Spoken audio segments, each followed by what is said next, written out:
Everyone, welcome back to my channel. If you guys are new, welcome. My name is Cassie and I do make videos every single week. Today I will be reviewing the Jouer Essential High Coverage Cream Foundation.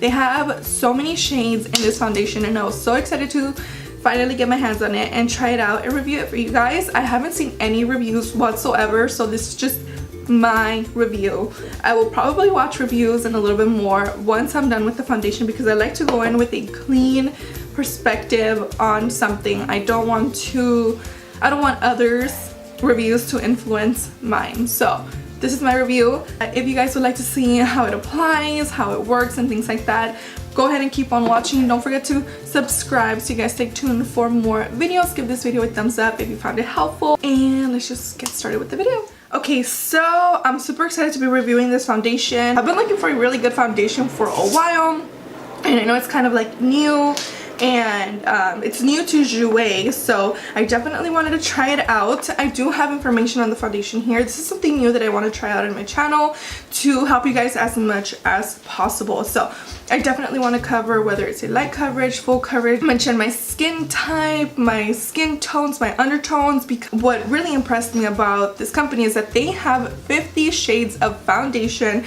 and it's supposed to fit everyone.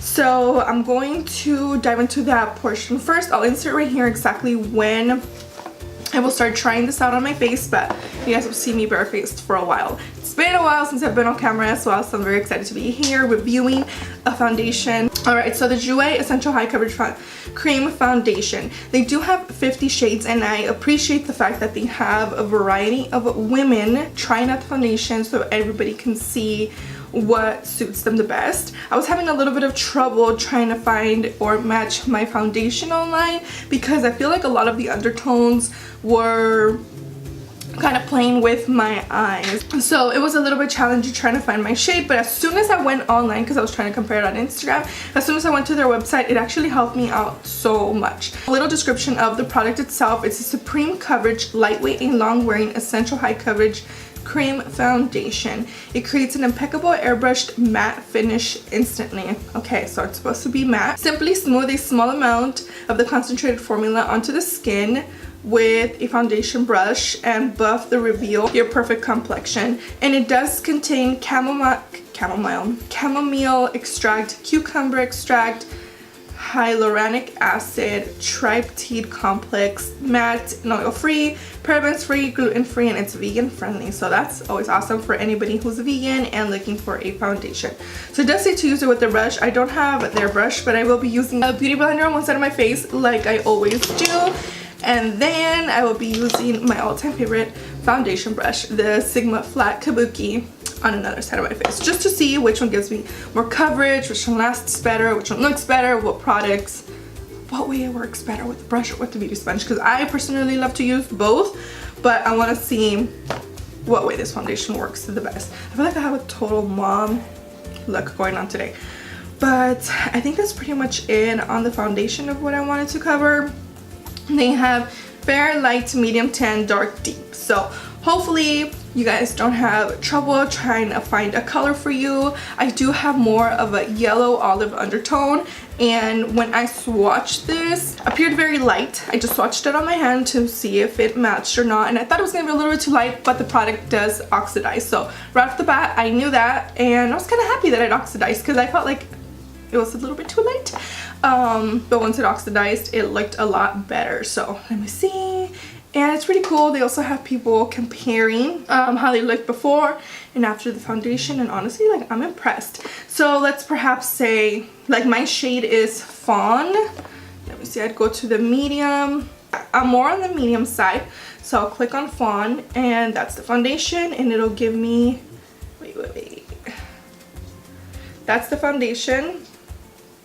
And it'll give me a comparison of the person wearing the foundation so you guys can see how it looks on them. It looks so good. So I am kind of breaking out, like I got a little bit of blemishes going on, so that's kind of a good thing to help us see if this will work for acne prone skin as well. Anyway, I wanted to show you guys the packaging. It's so cute. It comes in like this gold box. It's very like high-end looking. Since I know it is a matte foundation, I did prep my face before coming on camera. I have medium to dry skin. T-zone is where I get the most oily. Right here I'm just like dry, like I can use all the help I can get. I've been using the Lush Skin Drink moisturizer, and I think I finally found a moisturizer I really like. So for primer, I will be using this L'Oreal Revitalift Miracle Blur Instant Skin Smoother. My first time using it, so we'll see how it works with the foundation. I want to know how you guys are doing. I feel like it's been a hot minute since I've been on camera. This is how the foundation looks. It's beautiful. I think the foundation is very sleek. Comes with the pump, which I do appreciate. You do have to press the pump a couple of times, a lot of times, before the product actually comes out. But like I mentioned, I am in the shade FAWN. It does say to shake well, and I did notice that it was very liquidy, so I had to shake it. But go ahead and shake it again. My under eye circles are insane, like. And then I've been breaking out. I haven't been as consistent with my skincare, so I think that's the reason I've been breaking out. But alright, so I'm going to use one pump first. That's how it looks. It's pretty runny. And I'm gonna use this on the side of my face.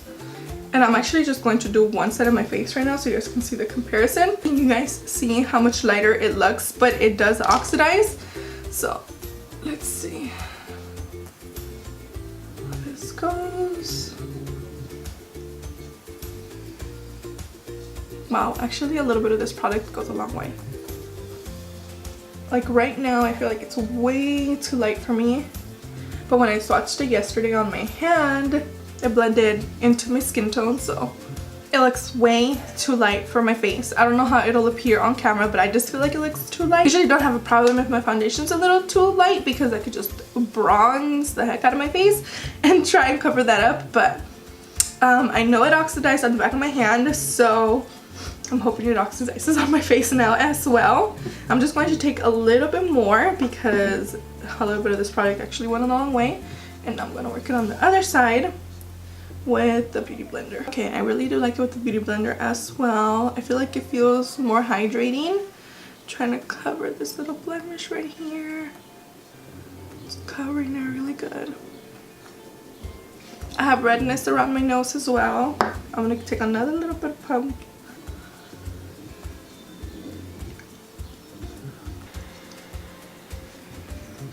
So on camera, the way I'm looking at myself, it just looks way too light for my skin.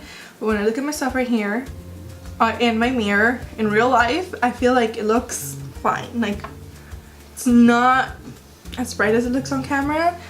So we'll see how it blends in. I do feel like this side of my skin looks a little bit more natural than with the brush. So if you want to go for more of a full coverage, I would say the brush would be your best option. It doesn't look matte flat, or it doesn't feel heavy at all. It definitely feels really lightweight, very hydrating on the skin as well. It's not tacky.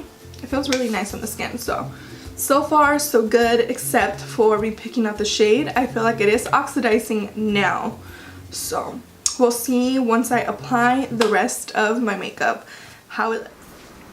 Alright guys, so I am ending this video a little bit different because usually I do my entire setup and I like to review things at the end, but I kind of wanted to bring you guys along, do something a little bit different this time. I didn't get to update at all throughout the day, but I do notice that I'm oily in this area right here. My little baby's laughing, but I am oily here, my forehead.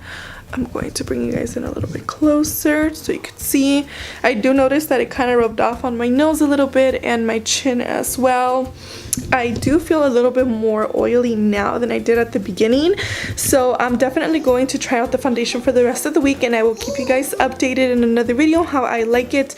I have been wearing it for over 12 hours at this point, so maybe that's why I know around like 7 or 8 o'clock it still looked really good. I didn't do any touch-ups whatsoever. I am just ready for this makeup to come off, so I really wanted to jump on here to share with you guys the end results. I just have one light up right now so you guys can just basically see my face. So yeah, it's pretty oily, so I would say maybe applying a powder or some blotting sheets would be good as well. That pretty much wraps up this video. I will see you guys in another one, and I'll keep you updated on the foundation as well. I definitely have to say that I love it. But we'll see how it is. This is no big deal to me. By now my makeup would completely be off, but just for those of you who would probably want to wear it for 12 hours, I don't know.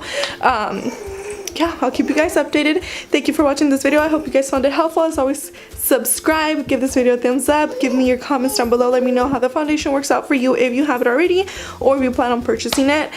That'll pretty much be it. I love you guys, and I'll see you in another video. Bye.